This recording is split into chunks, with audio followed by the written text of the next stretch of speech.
सानाम को सागुन अतांग दाराम नोआ सान्ताली top ID YouTube channel रे और तेहेन जहां जगह री हेज कना होयतो कम बेसी को बन बाड़ाय गया तो नोआ दो होयो कना नदिया जिला रेना कल्याणी 14 नंबर आदिवासी पाड़ा रे से सान्ताड़ आतु रे और तेहेन नोडे बिन गमके नाम कदिया जहां दो लई गनोआ नोआ आतु रेन माझी बाबा हो कनाय और खेलोड कते से फुटबॉल खेलोड तला तेगे आज मिटांग नितो जॉब कराया सरकारी जॉब और तेहेन आज गेबन कुलिया गमके मा आमा उपरुम हले को तलांग मांगे सानम को के जोहार इन दो सुंदर मांडी 14 नंबर आतुर जी नावा के निये बचर माझी बाबा आकादनिया को अच्छा हां गोटा सेन के नेल हुयु कान तिया अच्छा तो ओय आजम केट गेबन जहां नोआ 14 नंबर जहां आतो कना कल्याणी रेना और नोआ 14 नंबर आतो रेन माझी बाबा तो नोडेना आडी मारंग नागाम मेना कदा फुटबॉल खेलोड इदी कते तेहेन जहां संतोष ट्रॉफी अब खेलोड बन नेल किदा नोआ खेलोड माड़ांग 2024 माड़ांग रे नोडे खनो आडमा प्लेयर को तहे कना उनको हो संतोष ट्रॉफी रे को खेल का से को जितकर कान गया नौकान आडी दामान दामान खेलोडिया बया को मेना काट को गया उनको सला न्यापाम को दो होई कान गया आरा जो तेन जहां नोना आतरेन माझी बाबा कान गया चे लेकारे तेन आज चाकरी नाम किया पहिलो नोआ कथे बन कुलिए चे नोय आम चे चाकरी तबना मार चाकरी तो चिकेते नाम किया चाकरी दो खेल तेगी नाम का माने स्कूल लेवल रे बेंगली खेल लिया तारपरे सालकिया मिटन क्लब ताहे कना ओना क्लब रे 12 बछर खेल किया ओंडे जा परफॉर्मेंस की ओंडे खन के डायरेक्ट इन दो रेल रे को हता किदिया भागी खेलन नेल काते और इन पर खन के 15 16 बछर रेल रे खेल का और नितो दो खेल खन अवसर हता का नितो दो चाकरी लाइफ रे मिने गया कना जे आपे आतो रे 14 नंबर आतो रे तेहेन प्रभात लकड़ा ले में तेहेन मदन मंडी ले में तेहेन दुलाल मंडी ले में ठीक है दुलाल मंडी तो आपे उमेरन कन गए तेहेन आम जहां लकाम चाकरी तबना खेलोड कते तेहेन दुलाल मंडी हो ले गना उनका के खेलोड का तेहेन आपे नोआ आतो रेन कना तेहेन आपे आतो रे नोदा ईस्ट बंगाल ले में नोआ संतोष ट्रॉफी रे ले में आइमा प्लेयर मेना को भागे को खेल का भागे ᱧᱩᱛᱩᱢ को मेट का ले गनो भारत सेरा बांग्ला जहां संतोष ट्रॉफी रे को चैंपियन का तेन आमा आतोरेन जहां मदन मंडी नुई हो आमा आतोरेन कन गया ओका लेका रसकम बुझे आडी आडी रसके बुझेया मदन मंडी इnye आतोरी गिद्रा दा निजे इnye दादाई गिद्रा कना निजे निजे इन दादाई गिद्रा कना एकदम माने आले मायांग री के लई गानो अच्छा अच्छा तो नोआ जे मदन मंडी खेल के नुन मारंग संतोष ट्रॉफी रे आरकी तो आमा गोड़ो सपोर्ट ओकल का था उनी जखन के खेल को चला ताया जहाना के इन ठेन खन गाइड हता ताया प्रथम प्रथम बाको खेल चय कान ताया इन सब समय मेताय काना आम प्रैक्टिस रे ताहन में सब समय सुजुग दो हिजुक ताम गया और ओना सुजुग आम कामी रे लगा हुई ताम इन पर जखन हांडे हैदराबाद को चलाना ओंडे चांस को एमा दे बागी खेल का एकदम बागी के खेल का हां तो नोय आम जे नुना भागीम खेल तबन थे जे खेल कते आम चाकरी हम नाम किदा तेन रेल रेम चाकरी कन गया तो आमा खेल संबंध आडी गान अभिज्ञता हो जानि खान मेना कट गया तेन चाकरी सुमुंग रे मेना मिया से नितो कोचार लेका तो जहां करे मेमा को कन गया नितो दो जेहेतु चाकरी रे जास्ती व्यस्त मिनिया आदो उनका हिसाब ते दो एटा करे दो बई कोचिंग बड़ाय को अतु रेगे कटी गिदरा को माजे मध्य कोचिंग बड़ा को नेल बड़ा को अब क्लब करे माजे मध्य खेला को इदी बड़ा को निया तेहेन नोआ 14 नंबर सांताड़ आतोरेन माझी बाबा हो कान तबन आ नोआ आतोरेन हो आइमा प्लेयर को मेना कट को तेन माझी बाबा दायित्व मा आडी मारंग गे ओड़ा आतोरेना सुख दुख सनामा गे नेल होया और आतोरेना कइजे खपुरी एटकेटोड़े सनामा गे सला गोटाय ताबोना ते नोंकान मिटांग जायगा रे आम बहाल मेना बे ताबोना तेहेन आमा आतोरे तिने गान नोंकान प्लेयर मेना को इन मइन लया आले आतुरिन दो जुदी डिसिप्लिन को मेंटेन दाड़े आले आतु खन दो प्रत्येक बछर प्लेयर को उडुकवा इमा नोआ आतु माने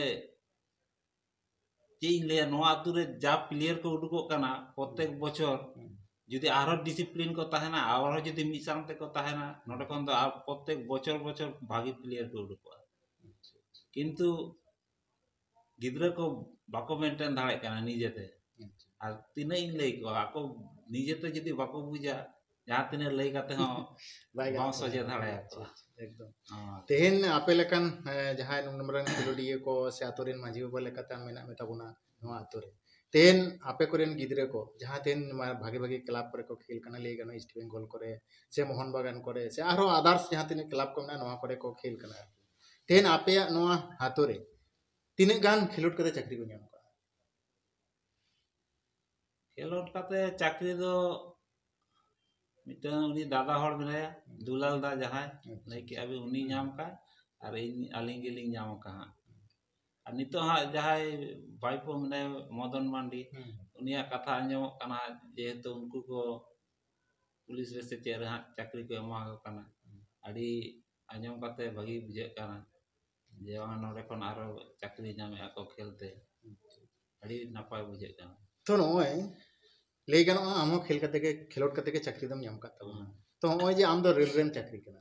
तेहे नोआ संतोष ट्रॉफी जीतकर से भारत सेरा बांग्ला जहां संतोष ट्रॉफी रे बांग्ला को दाड़ीना तेहन जहां तिने गिद्रा को खेल का संतोष ट्रॉफी रे विभिन्न क्लब खन जहां तो ले गनो 22 टी गिद्रा मेना का तेहन आबो पश्चिम बांग्ला रेन जहां सीएम मेना से मुख्यमंत्री मेना कदे ममता बंदोपाध्याय नुई जहां एमा को कना पुलिस चाकरी ना कथाय घोषणा का नोआ पुलिस चाकरी राम संतुष्ट मेना मसो आबो दो कटे नाचार ओड़ा खन के बो रकाबो चाकरी जखन हिजु कना जहां लेकाना चाकरी के साब दो तो दरकार हता तो दरकार कान गया इनिंग ले तारपरे आमा जदी आरो भागी परफॉर्मेंस ताहन तमा तारपरे हो ओपे चाकरी आड़ा काते ओपन लाइन एम चला दाड़े किंतु जेहेतु नाचार ओड़ा खन रकाब कना चाकरी साब दो तो दरकार कान गया तमा पुइलु दो तो नोय तेहन उमेर हो आडी गान होइना खेल संबंध आयमा अभिज्ञता हो मेना तमा आडी जगह रेम खेल का तमा ले गनोआ आमा ᱧᱩᱛᱩᱢ हो कम द बांग मारंगा तो तेहन आबोरेन सांताड़ गिद्रे को तेहन आतोड़ा रे ले में साहनगर रे ले को मारती तेहन भागे टैलेंट मेना तको एवं शरीर स्वास्थ्य ते सानाम ते को फिट गेता बना अब सांताड़ गिद्रे ले गनो डिफेंस करे फुटबॉल खेलोट करे नुकु दो सारा घड़ी के आबोरेन गिद्रे दो मेना को गे लेताड़ गे जपड़ा मेना को आतोड़ा करे को खेल कन गे एनकान तेहन सना सना क्लब रे बाको सेलेक्ट दड़े कना बाको सेन दड़े कना बाको खेल दड़े कना नोआ दिगते चेक दिसु दिस आदो आले समय जेमन आले हो भागीले खेलता किंतु हाइलाइट्स उन बांग ताहे कना तो दो जहाना यूट्यूब हाना जतो किछु उडुक का नासेनाम खेल लेखान गे पूरा हाइलाइट्स माने भाइरल कना हां वायरल कना एकदम माने भागी भागी टीम रे जखन तखन को हो दाड़े ओना खातिर निजे तैयारो में परिश्रम में टारगेट दोहता ठीक मिद समय भागी टीम में चला गया माने मिथा सुजोग दो हिजुग गया कि हम किंतु खेल का ताहे हां तो नोय जहां सेना सेना क्लब करे थे आपे को पे खेल का तबना आरकी ओना क्लब करे ना सेना क्लब करे डिसिप्लिन ओका सेना क्लब रे डिसिप्लिन दो अडी के एटा गया ओना डिसिप्लिन जदिन ताहे दाड़े अडी अडी सारी चेतानम ताहे दा चेतानम चला दाड़े आबो ओना गे आबो प्लेयर क्वालिटी मेना ताबोना किंतु डिसिप्लिन बाबन मेंटेन दाड़े कना टारगेट बाबन दो दाड़े कना ओना तिर चेतान लेवल हो बिसी बाबन चला दाड़े नेल ताबन पे लाहा दो होयतो संतोष टोपी रे मिटंग बारया काते को चला काता ताहेन ताबोना आबोरिन मिटंग काते होयतो कोनो बछर चलाना सागराम मांडी कोनो बछर चलाना कार्तिक किस्कू कोनो बछर चलाने अमित टुडू तारपरे तारपरे इनो पर किछु बछर पर किन चलाना तारक बासु तारपर बोधीराम टुडू माने लाहा दो एकला एकला मी बार होबन नाम ताहे बेंगल टीम रे चांस निय धाव नेल तावन पे 6 जन इन में लेया आबो जदी नेंका के इंडिया टीम रे 6 7 10 12 जन जदी जे हिलो बन चला आबो वर्ल्ड कप रे नेल तावन पे क्वालिफाई आबो आबो चेतारे नितो आडी गान होड़ा भरसा हिजु का ताबोना हिजु कान ताकोआ तो उनका हिसाब ते आबो हो टारगेट दो होय ताबोना टारगेट लक्ष्य नोआ दो जे नोआ जगह रे सेटरो होय तिना ओ जे तेहन नोआ संतोष ट्रॉफी तेहन ले गनोआ सांताड़ के आडी गान मेना एकदम 6 থেকে 7 जन गान को था हां संतोष ट्रॉफी रे खेल का तेहन बेंगल दाड़े है दाड़े आम चेल का बुझे आडी इमा आडी प्राउड इन फील या आर जहां कोच इदिले को उनी कोच हो एकदम ᱤᱧᱤᱡ ᱠᱳᱪ ᱜᱮ ᱥᱟᱵ ᱠᱟᱜ ᱢᱮ ᱤᱧᱤᱡ ᱠᱳᱪ ᱜᱮ ᱛᱟᱦᱮᱸ ᱠᱟᱱᱟ ᱮᱠᱫᱚम ᱩᱱᱤ ᱥᱟᱶ ᱩᱱᱤᱭᱟᱜ ᱤᱭᱟᱹᱨᱮ ᱤᱧ ᱦᱚᱧ ᱠᱷᱮᱞ ᱟᱠᱟᱜᱼᱟ ᱟᱪᱪᱷᱟ ᱮᱠᱫᱚম ᱢᱟᱱᱮ ᱞᱟᱹᱭ ᱜᱮ ᱵᱟᱝ ᱜᱟᱱᱚᱜᱼᱟ মানে আম যাহাই ᱤᱧ ᱦᱚᱧ ᱟᱥᱟ ᱞᱮᱫ ᱛᱟᱦᱮᱸᱫ ᱡᱮ ᱵᱟᱝᱟ ᱪᱟᱢᱯᱤᱭᱟᱱᱚᱜ ᱢᱟᱠᱚ ᱟᱪᱪᱷᱟ, ᱚᱱᱟ ᱤᱧ ᱦᱚᱸ ᱢᱟᱱᱮ ᱤᱧᱟᱹᱜ ᱢᱚᱱᱮ ᱨᱮᱭᱟᱜ ᱟᱥᱟ ᱯᱩᱨᱚᱱ ᱟᱠᱟᱱ ᱛᱤᱧᱟ সন্তোষ ট্রফি না যে হলো ফাইনাল খেল হইনা ওনা খেল তিন খনা ᱧᱮᱞ ᱞᱮᱫ ᱛᱟᱵᱚᱱᱟ ᱮᱠᱫᱚম ᱯᱩᱭᱞᱳ ᱠᱷᱚᱱ ᱜᱤᱧ ᱧᱮᱞᱮᱫ ᱛᱟᱦᱮᱸᱫ ᱪᱮᱫ ᱞᱮᱠᱟᱢ ᱵᱩᱡᱷᱟᱹᱣ ᱞᱮᱫᱟ ᱟᱹᱰᱤ ᱱᱟᱯᱟᱭ ᱛᱚ ᱱᱚᱜᱼᱚᱭ ᱡᱮ ᱢᱩᱪᱟᱹᱫ ᱨᱮ ᱨᱚᱵᱤ ᱦᱟᱸᱥᱫᱟᱭ ᱜᱳᱞ ᱠᱮᱜᱼᱟ গোল্ডেন গোল রে গোল আদায় ᱞᱟᱹᱭ ᱜᱟᱱᱚᱜᱼᱟ ᱵᱟᱝ ᱞᱟᱹᱭ ᱜᱟᱱᱚᱜ ᱫᱚ ᱵᱟᱝ ᱚᱱᱟᱜᱮ ᱠᱟᱱᱟ ᱛᱚ ᱛᱮᱦᱮᱧ ᱨᱚᱵᱤ ᱦᱟᱸᱥᱫᱟ ᱢᱚᱦᱟᱢᱮᱰᱟᱱ ᱨᱮ ᱵᱚᱞᱚᱭᱮᱱᱟ ᱥᱮ ᱚᱸᱰᱮ ᱪᱮᱫ ᱠᱚ ᱞᱟᱹᱭᱟ ᱱᱚᱣᱟ ᱞᱤᱡ ᱦᱤᱥᱟᱹᱵ ᱛᱮ ᱥᱳᱭ ᱠᱮᱜᱼᱟᱭ ᱱᱚᱣᱟ ᱨᱮ ᱟᱢᱟᱜ ᱛᱤᱱᱟᱹᱜ ᱠᱩᱥᱤ ᱨᱟᱹᱥᱠᱟᱹ ᱟᱹᱰᱤ ᱠᱩᱥᱤ ᱨᱟᱹᱥᱠᱟᱹ ᱱᱤᱝᱠᱟ ᱜᱮ ᱟᱨᱦᱚᱸ ᱤᱧ ᱨᱚᱵᱤ ᱦᱟᱸᱥᱫᱟ ᱮᱠᱫᱚম ᱢᱟᱱᱮ গোল গেটার ᱞᱟᱹᱭ গাᱱᱚᱜᱼᱟ একদম মানে গোল ভাগি চিহ্নওয়ায় উনি যদি চান্স কো এমায় মহামেডান রে খেলায় মানে আমার পাতিয়াও ইᱧᱟᱹᱜ ᱯᱟᱹᱛᱭᱟᱹᱣ তো নয় তেহেন আমার আতরে আম তো তেহেন মাঝি বাবা কান তাবনা আতরে ক্লাব কো হেনা সে ᱟᱛᱳ ᱨᱮ ᱠᱞᱟᱵ ᱢᱮᱱᱟᱜᱼᱟ ᱟᱹᱫᱤᱵᱟᱹᱥᱤ ᱥᱯᱳᱨᱴᱤᱝ ᱠᱞᱟᱵ ᱱᱚᱜᱼᱚᱭ ᱡᱮ ᱟᱯᱮ ᱟᱹᱫᱤᱵᱟᱹᱥᱤ ᱥᱯᱳᱨᱴᱤᱝ ᱠᱞᱟᱵ ᱢᱮᱱᱟᱜᱼᱟ ᱱᱚᱣᱟ ᱠᱞᱟᱵ ᱨᱮ ᱟᱯᱮ ᱨᱮᱱ ᱜᱤᱫᱽᱨᱟᱹ ᱠᱚ ᱠᱷᱮᱞ ᱜᱮᱭᱟ ᱠᱷᱮᱞ ᱜᱮᱭᱟ ᱠᱚ ᱟᱯᱮᱭᱟᱜ ᱢᱟᱴᱷ ᱠᱚ ᱦᱮᱱᱟᱜᱼᱟ ᱥᱮ ᱢᱟᱴᱷ ᱢᱤᱫᱴᱟᱝ ᱢᱮᱱᱟᱜ ᱛᱟᱞᱮᱭᱟ ᱚᱱᱟ ᱢᱟᱴᱷ ᱨᱮ ᱥᱮᱨᱢᱟ ᱨᱮ ᱡᱟᱦᱟᱸ ᱠᱚ ᱯᱨᱳᱜᱨᱟᱢ ᱠᱚ ᱦᱩᱭᱩᱜ ᱜᱮᱭᱟ ᱚᱱᱟ ᱠᱚ ᱦᱩᱭᱩᱜᱼᱟ ᱥᱮ ᱥᱮᱨᱢᱟ ᱨᱮ ᱯᱨᱳᱜᱨᱟम ᱵᱚᱞᱛᱮ ᱫᱚ ᱱᱚᱜᱼᱚᱭ ᱦᱤᱡᱩᱜ ᱠᱟᱱ ᱦᱟᱸᱜ ᱡᱟᱱᱩᱣᱟᱨᱤ 25-26 ᱴᱩᱨᱱᱟᱢᱮᱱᱴ ᱦᱩᱭᱩᱜ ᱛᱟᱞᱮᱭᱟ ᱱᱚᱣᱟ ᱴᱩᱨᱱᱟᱢᱮᱱᱴ ᱫᱚ ᱫᱷᱟᱢᱟᱠᱟ ᱴᱩᱨᱱᱟᱢᱮᱱᱴ ᱠᱟᱱᱟ ᱥᱮ ᱱᱚᱝᱠᱟ ᱱᱚᱨᱢᱟল ᱴᱩᱨᱱᱟᱢᱮᱱᱴ ᱟᱞᱮ ᱫᱚ মোটামুটি ঠিক গেলে করাওয়া যাই হোক যতটা ভাগি রেজাল্ট লে চেষ্টায়া যেহেতু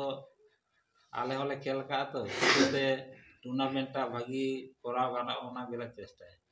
ᱦᱚᱸ ᱡᱮ ᱱᱤᱛᱚᱜ ᱛᱮᱦᱮᱧ ᱟᱵᱚᱨᱮᱱ ᱜᱤᱫᱽᱨᱟᱹ ᱠᱚ ᱡᱟᱦᱟᱸ ᱛᱤᱱᱟᱹᱜ ᱠᱚ ᱠᱷᱮᱞ ᱠᱟᱱᱟ ᱱᱚᱣᱟ ᱤᱭᱟᱹ ᱨᱮ ᱥᱚᱱᱛᱳᱥ ᱴᱨᱚᱯᱷᱤ ᱨᱮ ᱞᱟᱹᱭ ᱢᱮ ᱤᱥᱴ ᱵᱮᱝᱜᱚᱞ ᱨᱮ ᱞᱟᱹᱭ ᱢᱮ ᱢᱳᱦᱚᱱ ᱵᱟᱜᱟᱱ ᱨᱮ ᱞᱟᱹᱭ ᱢᱮ ᱡᱟᱦᱟᱸ ᱨᱮᱜᱮ ᱞᱟᱹᱭ ᱢᱮ ᱛᱮᱦᱮᱧ ᱱᱚᱣᱟ ᱠᱷᱮᱞ ᱠᱟᱛᱮ ᱠᱤ ᱥᱚᱝᱥᱟᱨ ᱪᱟᱞᱟᱜᱼᱟ মোটামুটি খেল লেখান তো পেশাদারি লেখা খেল লেখান তো মোটামুটি চালাক তাম গিয়া ᱱᱚᱜᱼᱚᱭ ᱱᱚᱣᱟ ᱟᱢᱟᱜ ᱟᱛᱳ ᱨᱮ ᱡᱮᱢᱚᱱ ᱯᱨᱚᱵᱷᱟᱛ ᱞᱟᱠᱲᱟ ᱞᱮᱠᱟᱱ ᱜᱤᱫᱽᱨᱟᱹ ᱛᱮᱦᱮᱧ ᱱᱩᱭ ᱤᱥᱴ ᱵᱮᱝᱜᱚᱞ ᱨᱮ ᱠᱷᱮᱞ ᱛᱮᱦᱮᱧ ᱱᱩᱭ 4 ᱪᱟᱠᱟ ᱛᱮᱦᱚᱸ ᱫᱟᱬᱟᱱ ᱠᱟᱱᱟ तो तेहेन नुकु खेल कते तेहेन अब दिसम रे जहाँ तीन गिद्रे मेना काट को जहाँ तो खेप फुटबॉल को खेल करना नुकु को नापाय जायगा रे आगे क्लब रे सेलेदो लगी थे कोलकाता ना मारांग मारांग क्लब रे सेलेदो लगी थे चेक दिसु दिसम लाहारी लेया कोलकाता माठ रे चला जहाँ टीम रे चला रे मांग माने जे कोनो टीम रे मांग चला रे चेष्टा हो जे ओडे चला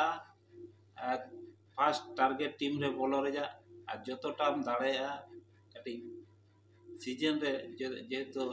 लीग सीजन जखन कोलकाता चला उन समय कटी खेप टेप कटी नासेना कम যথেষ্ট কম हुआ तबे ना आम कोलकाता माठ रे भागी परफॉर्मेंस एम दाड़ेया आकान दो मुश्किल मुचट रे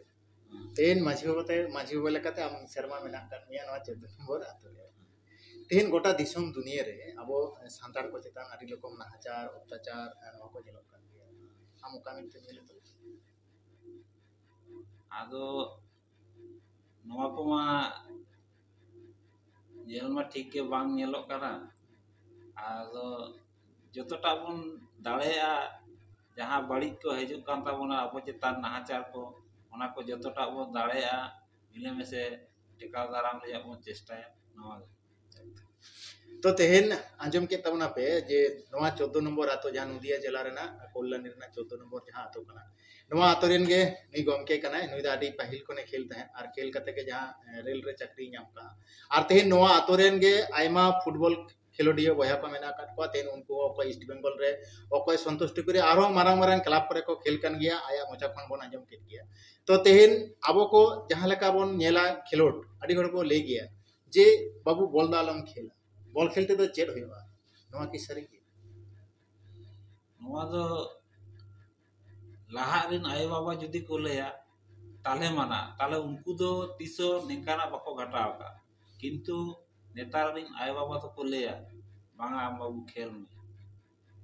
नेतार रिन आय बाबा तो को सपोर्ट को गया बांगा खेल में और किचु रे हो पढ़ा तो पढ़ा माने निये सपोर्ट को तो नितो मेना मांग ते बांग ताहे मांग तो आदो जहां को होतो खेल का जे खेल काते जे चाकरी नामोआ से भागी जाएगा रे खेल लेखान भागी टाका उपायोगा ओना तो लहारे सेदाय हापड़ाम को बाको बड़ाय तामता उन समय हयतो को बारणे को ता ओना तो माना बाता के उनको जेहेतु ओना जायगा रे बाको चला किंतु आले दोले लेया बांगा खेल में और जतटा दाड़े पड़ा माने खेल साथे पढ़ा हो दरकार दरकार का बाखान दो तायनम दाराम भागीम खेला और तो चाकरी बाम नवा तेगो दाड़े तो तेहेन हो नवा जायगा रे आरकी तेहेन आबोरेन गिद्रे को आडि बिसी खेल को खेल गया से जहां को आतो उड़ा करे जहां खेलोड को गया ओना करे बिसी को चला गया ओंडे चलाव काते की भागे खेलोडी बना दाड़े नवा को खेलते रहो किछु तो इम्प्रूव तो हुयु गया मेनकान इया शरीर बारे एमिया ताव रही खेलया और नवा वन डे को तो आडि बांग ठीक kana से मी घड़ी हम खेल के आबार हम जिराव kana आबार माने मिदा हड़मो लोलो कान तामा और मिदा राड़ेजो कान तामा नवा तो शरीर आडि गान के खुतिया नवा को जास्ती खेल लेखान तो शरीर आडि गाने खुतिया और जेहेतु कोलकाता माठ रे तो प्रचुर प्रेशर एम हुआ जेहेतु ओंडेना टाइम टेबल तो ढेर गया एकदम डिसिप्लिन रे ओना खातिर काटी बाम ताहन कान तो चेतान लेवल बाम खेल दाड़े तो तेहेन जहां को खेल कान तावा नुकु को चले भागी भागी आबोरेन फुटबॉल प्लेयर को आबो संटाड़ आदिवासी गिद्रे को मेना कर को नुकु खेल रे व्यस्त मेना को नुकु चेक दिस मेता को ओनागी मेता को जतटा पे दाड़े खेल दो जास्ती आलो पे खेला टारगेट दोहय तावन पे भागी जायगा रे जा चलाव रे जा भागी खेल तावन पे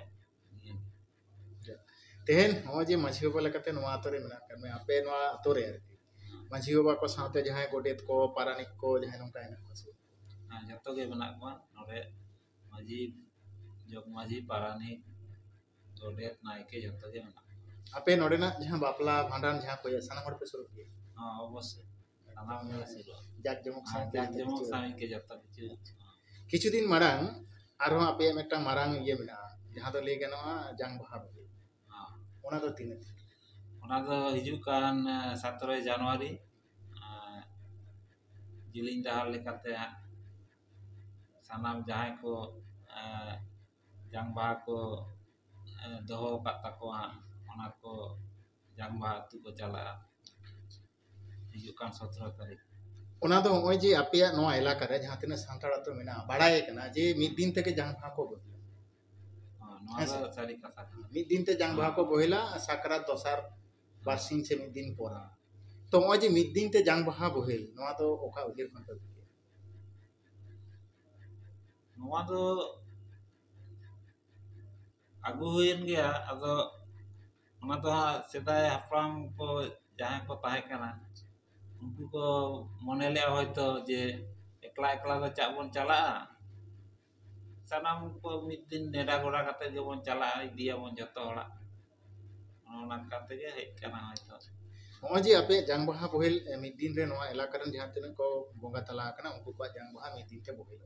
तो नवा जायगा रे तेन आपे माझी बाबा को से आबोरेन संकान सामाजिक संगठन को आते कोरा कना से ओकल नोडे मिटन नदिया 24 परगना माझी माडवा मेना उनको के हां असल उद्योग दो को हता और सनाम नवा बारिया ये दिन जतो माझी गया गोड़ा तो ताहन कान तो आम माझी बाबा लेकाते इन दिन रे सेलेडम थान तावा सो अवश्य प्रत्येक बार इन ताहे करा और जतो दिन हुआ जतो दिन ताहेना तो दिन थान कान गया तो ओय आजम केट गया बोन जहां 14 नंबर आतो रेना सांताड़ पाड़ा से आदिवासी पाड़ा तेन माझी बाबा सला जहां रपड़ को होइना